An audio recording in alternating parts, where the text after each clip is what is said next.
Bonjour Paul. Oui, bonjour. Je suis vraiment heureux de vous retrouver ici.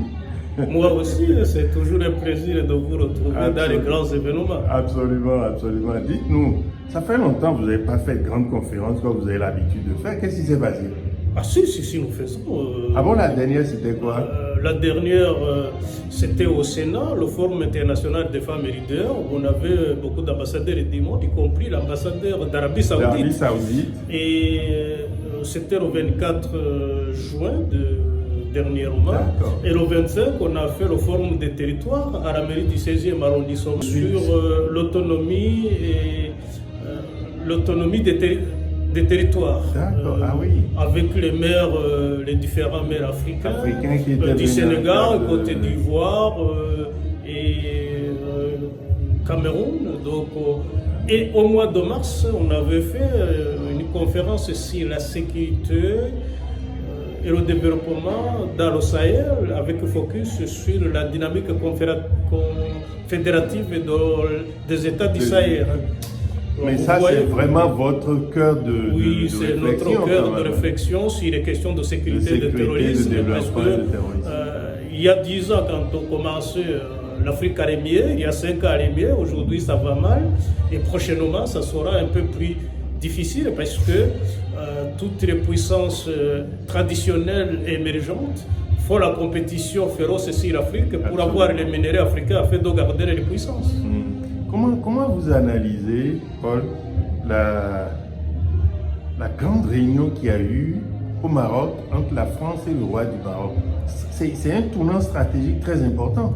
Oui, c'est très important parce que après les États-Unis, l'Allemagne et l'Espagne qui ont reconnu la souveraineté marocaine sur le Sahara marocain, la France ne pouvait pas rester indifférente dans ce sens et c'est pour cela que la France a profité le 30 juillet, le jour, la fête du trône de Sa Majesté, pour réaffirmer la coopération historique entre le Maroc et la France et reconnaître la souveraineté marocaine sur le Sahara marocain, ce qui est un défi reconducteur de la diplomatie marocaine.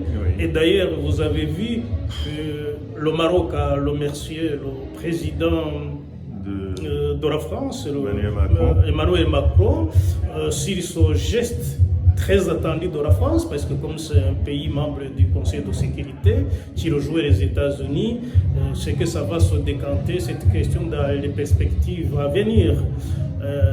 Le roi a fait un geste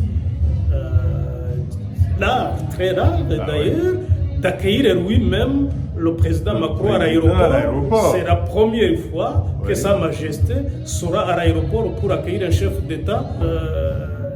Et donc c'est une reconnaissance de dire merci à la France, merci au président Macron, merci au partenariat stratégique qu'ils ont signé en 7 points d'ailleurs, qui vont dans le bon sens entre les deux pays, après une petite période de temps. Mais au-delà des deux pays, parce que les grands partenariats qui ont été signés, 10 milliards d'euros quand même, et au-delà, on ne sait pas tout. Ça va impacter beaucoup la coopération de la France avec les pays du Sahara. Oui, effectivement, parce que en fait, ce que les gens n'ont pas compris, le Maroc est une puissance montante. Absolument. Émergente en Afrique. Et d'ailleurs, c'est une porte d'entrée des investissements occidentaux en Afrique.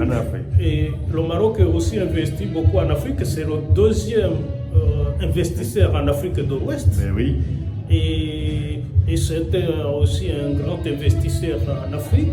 Donc il joue le pont entre l'Occident et l'Afrique. Donc c'est cette position stratégique qui fait qu'économiquement, stratégiquement, le Maroc joue dans la cour des grands.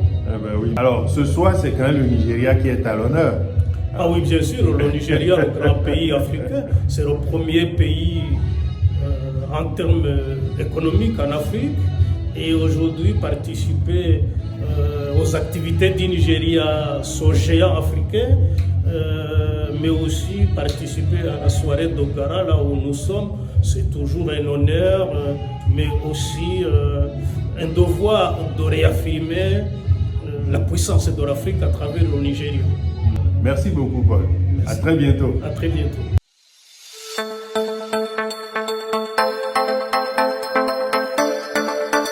Itinéraire Business, l'émission qui parle le mieux de vos succès.